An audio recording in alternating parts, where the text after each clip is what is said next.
Welcome to the Feed Your Soul with Kim podcast. Today we talk about the struggle with Halloween candy is real. I've been thinking a lot about Halloween and candy, and I've been reminded of a lot of my personal struggle with candy over the holidays. And I want to talk more about it, about my story, about how to get out of that struggle with Halloween candy and really develop peace with food over the holidays. We're going to talk during this podcast about peace with food over the holidays and how I have a new program that will really uplift you and get you on the road to peace with food over the holidays. Let's get started.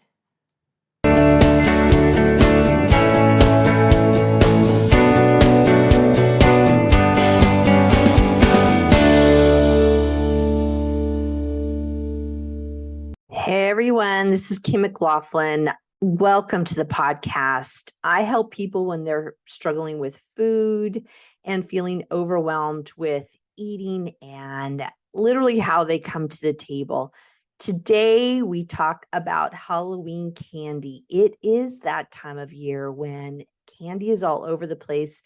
I've been going to the stores and I take pictures of all the candy aisles because they're huge and full, and it makes me think about how much we can struggle with candy, and some of you might be struggling. So we're going to talk about this today. I'm going to tell you some of my story about struggling with Halloween candy and really some ways out of it, because there are ways to have peace with food and peace with candy. I have been thinking about Halloween because I've been working on Peace with Food Holiday Edition. It's where I'm helping people around this holiday time. I call lovingly the 3 months of October, November, December, the holiday trifecta, because we're really struggling and challenged with food at this time of year when there are all these different foods that come out. And right now we're at Halloween time, which is rife with lots of candy.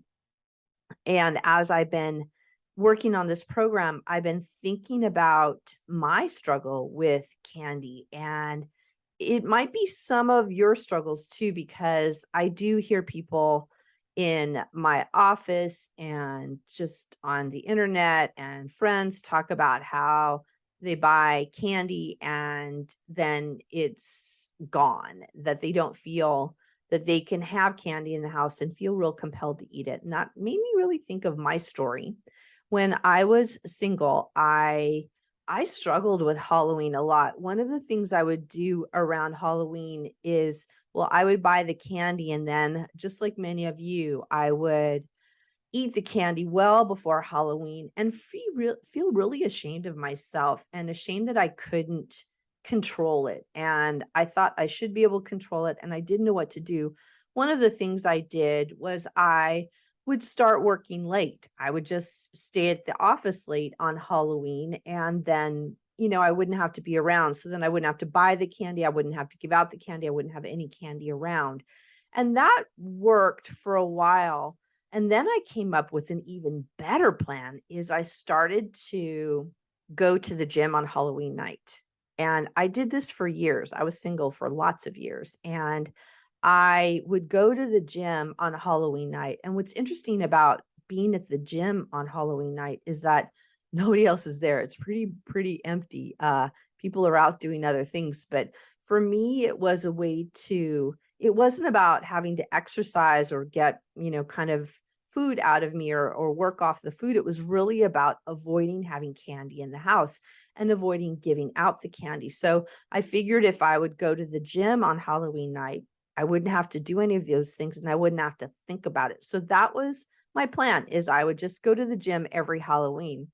Well, there's only so late I'd want to stay at the gym, and I would then end up going home after the gym. And what I would do is sneak into the house through the back door, come into the house, keep the lights out, go upstairs and turn out all the lights, have, just the television on upstairs so that nobody would know I was there. And then if anybody came to the door to knock for candy, I just wouldn't answer the door because I was literally afraid to have candy in the house. And so I would try all of these steps to avoid having candy. it wasn't anything. I didn't think I could actually not buy candy and open the door and tell kids I don't have any candy. It just was never what I thought I could do. So I did everything I could to avoid Halloween candy, because I was convinced every year that I would overeat it, because my experience had been that I did overeat it. I did eat a lot of the candy, or eat the whole bag of it, and I felt ashamed by it.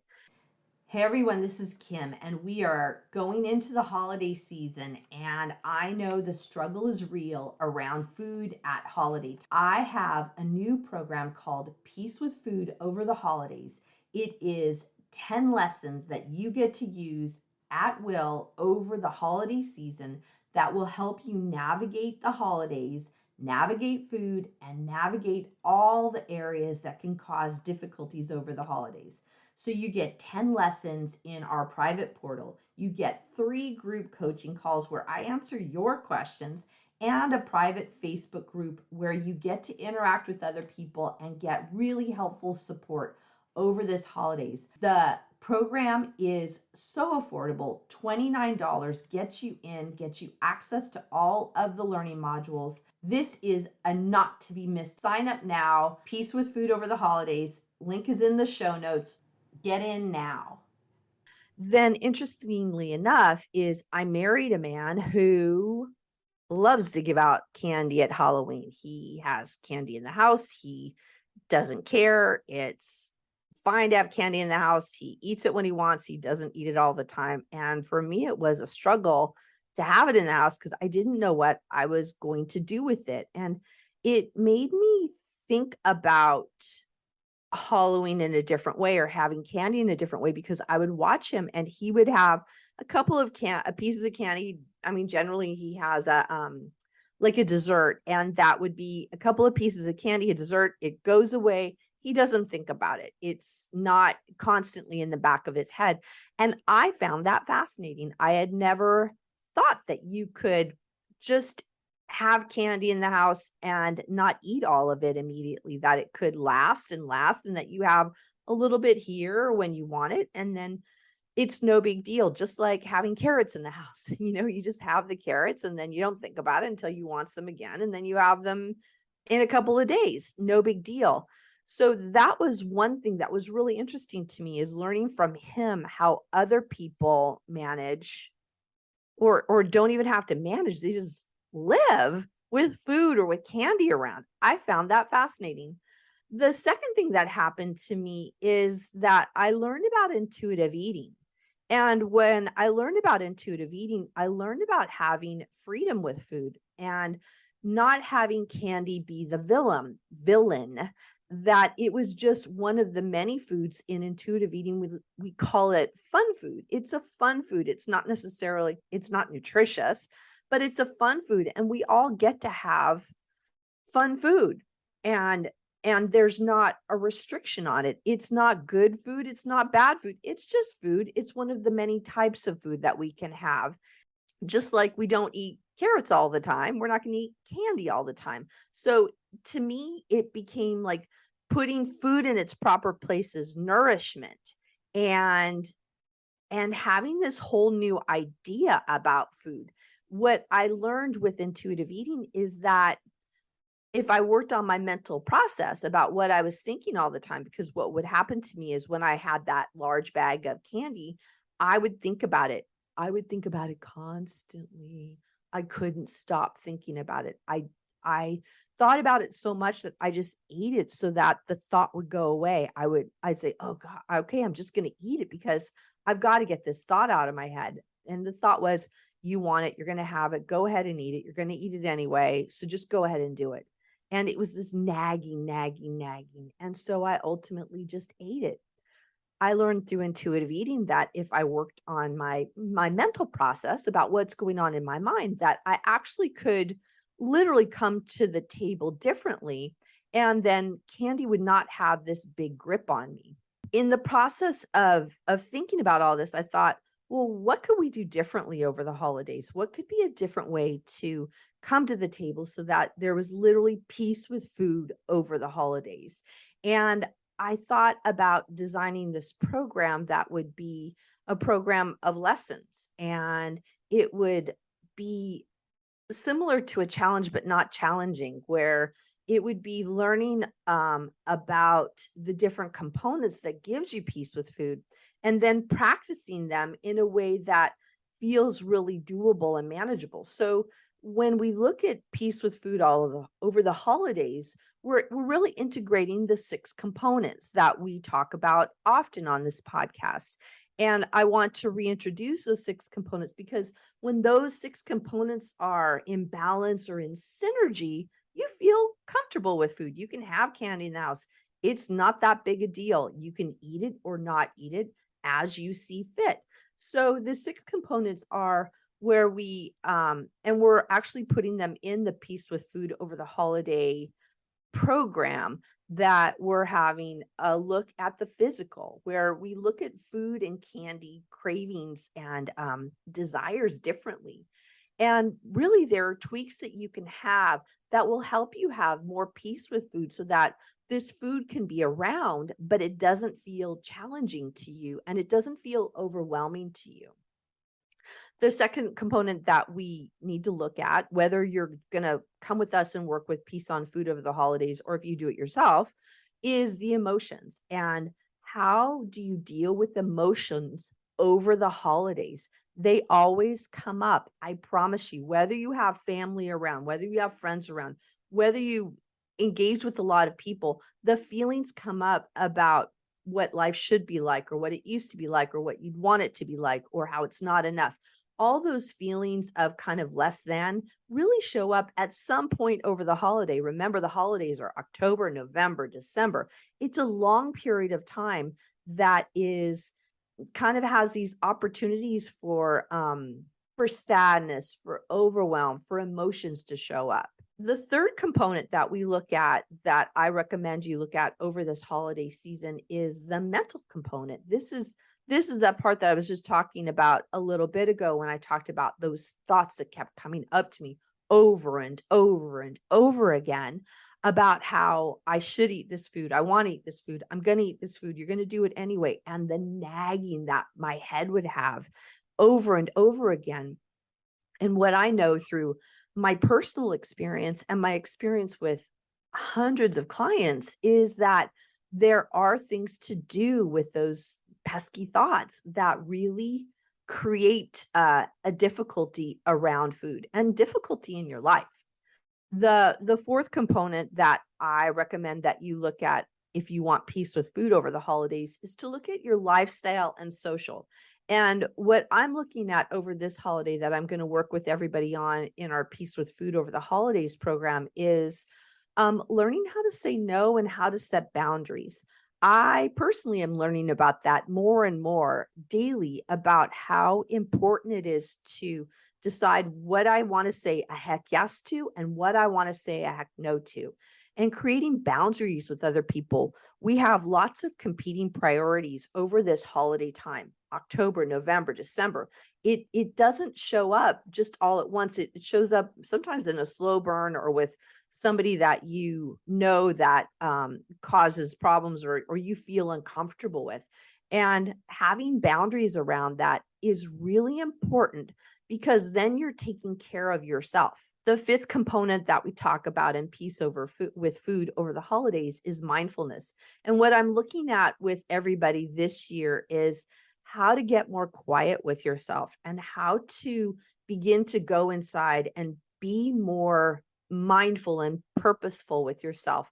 I've been thinking more about the time over the pandemic and how much I really enjoyed the quiet and not having to have all of the competing priorities and going places and being around a lot of people. It really gave me a chance to be quiet in a way that was really refreshing. And I want to introduce that to all of you this year, because I found it was really important. I want to integrate it more and not feel that I'm running at such a quick speed over the holiday, because this time period can feel like a rush to do more and rush to do more and rush to do more.